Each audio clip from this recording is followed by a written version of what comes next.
I met a gypsy. My worst nightmare is probably going back to it how it was. I mean, the life I live now is unreal. I mean, I can go play any golf course I probably want. I could get any car I wanted.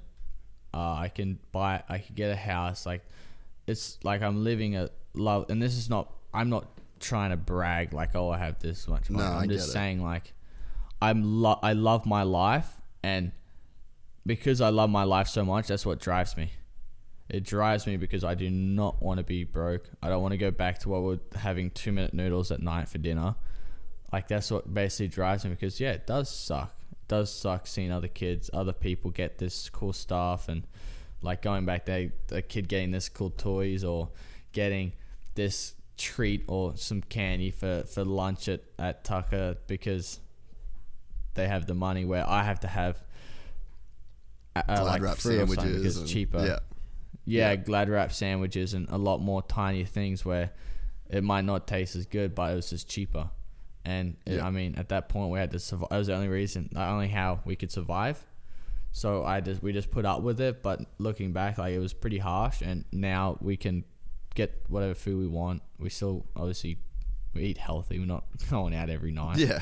But like, have that feeling is cool, and I think that's one major thing that drives me, because that just having that nightmare of kind of going back to that is what kind of keeps me going, I feel like, in that. No, man, I completely agree. And I mean, dude, I fucking straight up just have like trauma from, like being a kid and being at school. And, like, you see kids that have dope shoes, and then you're getting picked on because you've got like shit shoe, and it's just the reality of the situation, and you don't have the perspective when you're a kid that, like, if someone come up and tapped me on the shoulder and was like, Jace, it's fine. You not having these shoes and you not having nice clothes at school is probably the reason why you're going to do really good in your life. You're going to use this as fuel. And it's going to get you to where you want to be. And I feel like after 30 years, that's finally caught up, But in terms of like the mentality to where you can just like drop that shit. But then, like you kind of get to a level where you're like, all right, I can't just keep, now that I've like making money, I can't just keep it. You have to spend this shit and you have to spend it smart, and you've got to look after people that are around you, and, like the mechanics and your parents.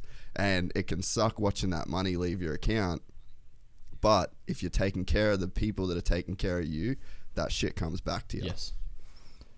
No, 100%. And going to like what you were saying, like, no, you don't need those stuff. And now that, because I do earn good money, it's like, it's hard for me because we didn't have money, so I want to get stuff, like nice stuff. I want to get nice cars and that. But the cool thing is with Dad, it's like, if you want to get that, win more races, get more money, buy nicer things. It's plain simple. It's not rocket science. And so that's like one thing. And like, we made a bet, like I would make little bets and goals. Like, I make goals with myself and I'll make bets with Daz. Like this year with outdoors, I'm like, hey Daz, if I get a championship, can I get a car? And he's like, yeah. And then a little bit later, I'm like, okay, I got a little smart. I'm like, hey Daz, got a better idea. If I get the championship, my championship money goes into a house, and I'm going to save up all my podium bonuses, my winning bonuses, and put that into a car. And I made a bet, and we shook on it. So I got the house. We already got the house. My mum's in Florida, like, moving most of the stuff over to it now. I think we're getting painted right now. And I get to get my car. I haven't got it yet, but I'm going to be getting my car. That kind of like symbolizes a bit of a treat along the way. I've worked my ass off for many years, and this is kind of like a good little, like, just a little treat, just for, hey, that's for the good work. You want more of this? Keep doing what you're doing. Keep working your ass off. So yeah. What was the feeling like to get a house and like have your parents just be like, hey, we're Gucci, we're good, there's the house, we're all living good? It didn't click at first. Like, I signed the papers, didn't click until later that night. Then then someone called and said like, oh, I heard you bought a house. That's like amazing. Like, and like, kind of really got it. Like, it was actually Janice Metz is my buddy's friend's mum. My mate's friends. It's my mate's mum. The Metzes, they're a lovely family. And she called and actually said how, like, it explained it more out of saying how, like, crazy this is. Like, not many people buy a house at 18. And that's when it really clicked. I'm like, holy crap, I bought a house at 18. Like, I could move out right now and tell mom and dad stay at the house right now. I could do that if I want to. But, like, it's just like there's a house under my name. Like, I have bought property that's something that expensive in my life. It's insane. I'm like, at first being the tightest, I'm like looking at all the papers, like the down payment you had to put down, all this, the watering bill, the electric bill, the this, blah, this. I'm like, and the guy's like, got any questions? I'm like, yeah.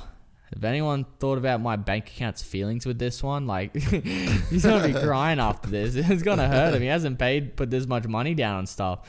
So it was pretty funny with that. But yeah, it's unreal. Like, it didn't kick in till later that night, and I actually I had to sit down because I'm just like, and kind of sat down by myself because mum and dad went out for dinner. I think Dazzy actually took Mumsy to a drag strip or something. What a lord. Yeah. And Tater Bear was upstairs and I sat downstairs and I was just sitting at like kind of the island table and just like, it's wild. It's been a goal of mine to buy a house at 18, but it was such a big goal that you never really thought it would happen until like a year later or something. I'm like, it's a cool like accomplishment that I got, and I was really pumped. I called some other people in this and was like pretty pumped about it. If you enjoyed this content, please like and subscribe. And to listen to the full 3-hour podcast, search Gypsy Tales in your favorite podcast platform or click the link in the description below. Gypsy Gang.